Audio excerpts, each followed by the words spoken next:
Hello, everyone. This is the Legacy of Leaders show, and I'm your host, Jon Heymann. And today I'm very excited to talk with Kirsten Murray from Hope and Healing Jacks. This is a great organization. You need to hear about this, and perhaps you will even use it as well. So welcome to the show, Kirsten. It's great to have you here. Thanks so much. So tell us a little bit about you, maybe, where you came from. I heard it's somewhere near Philadelphia. Yes. Why you came to Jacksonville and why you are doing this work. Sure. Yeah, I'd love to do that. So for most of my career and personal life, we lived in Lancaster, PA, which is not a suburb of Philadelphia, but No. it's close by. And I started out my career as a second grade Title I teacher in Indiana, as my husband was doing his graduate work. And backing up a little bit more, as I was growing up, we had 9 foster siblings in my family over time, not all at once. So 2 biological sisters, and then generally 2 or 3 other foster siblings through the years. My dad was a police officer, had a really big heart, would come home sometimes and say, hey, this teen, it started out with teens, can go to juvenile hall or maybe come here for a while. So that was back in the day when we didn't know as much about trauma. We'd call that a traumatic experience for a child to be in the justice system.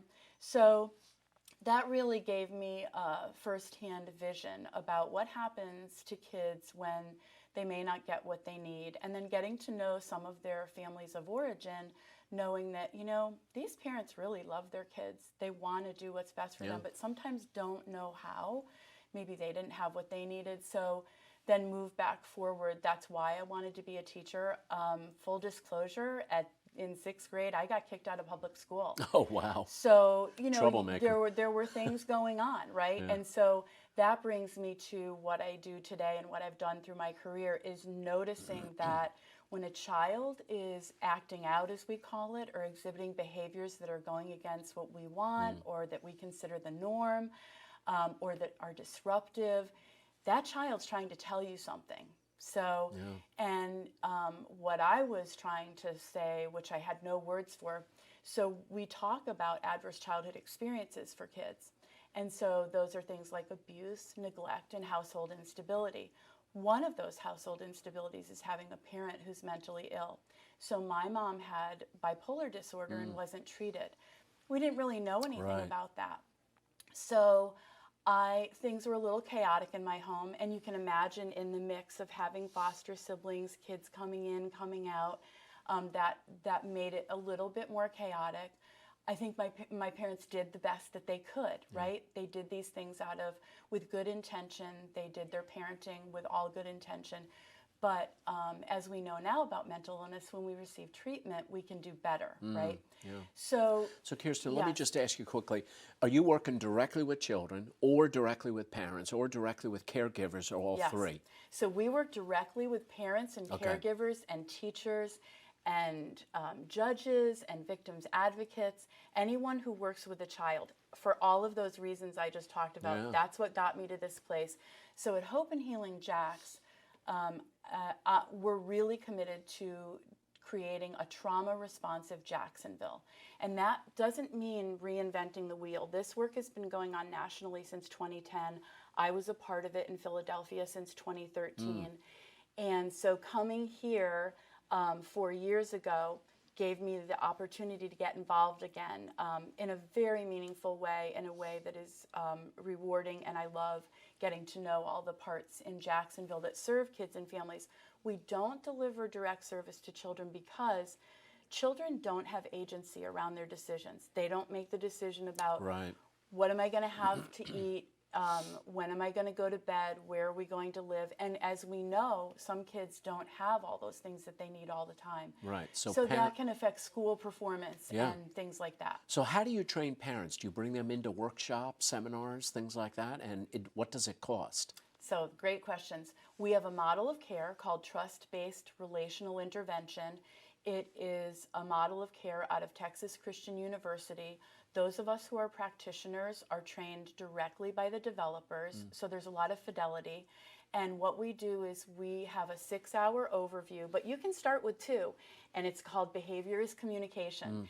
And so what we do is just show a little bit about what's healthy child development, what should happen in the first 1,000 days, right, the first 3 years of life.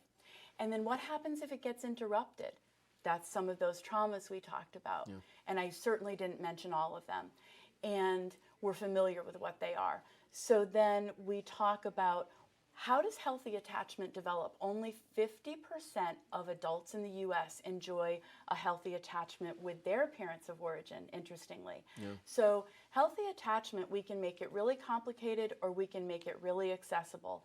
And to make it accessible, it's about doing that dance with your child or with another trusted adult. Attachment goes on throughout our life, right? And so when Kirsten, only because Yes. I'm getting the nod that I have to wrap this up. Where can parents get a hold of your trainings? Yes. Is there a physical building you do it at, or do you use other buildings? We go to you. So we will go to your community center. We will go to your church, hopeandhealingjacks.org. And you asked how much this costs. Right. We leverage grant dollars. We leverage donations so that participants do not have to pay. We offer this virtually. Right now on Thursday nights, we start a new session tomorrow night, 3 2-hour sessions, and you can get the 6-hour overview. You can get CEUs and CEs if you're a professional. We have that all worked out due to funding from KHA and PCH and other very generous donors. We have a huge relationship with DCPS. We're blanketing schools. We've touched over 50 schools in the last few years.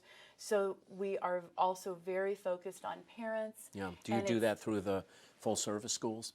We Is that do what you partner with full service schools, but we go we partner with the Behavioral Health Department. Katrina Taylor at DCPS is an excellent partner.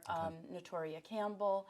And I can't mention everyone. We have amazing partners because we don't just show up and say, hey, we're here to do this. This is a relationship and a partnership because it's all about building trust and connections, including in our partnership. So totally free to participants.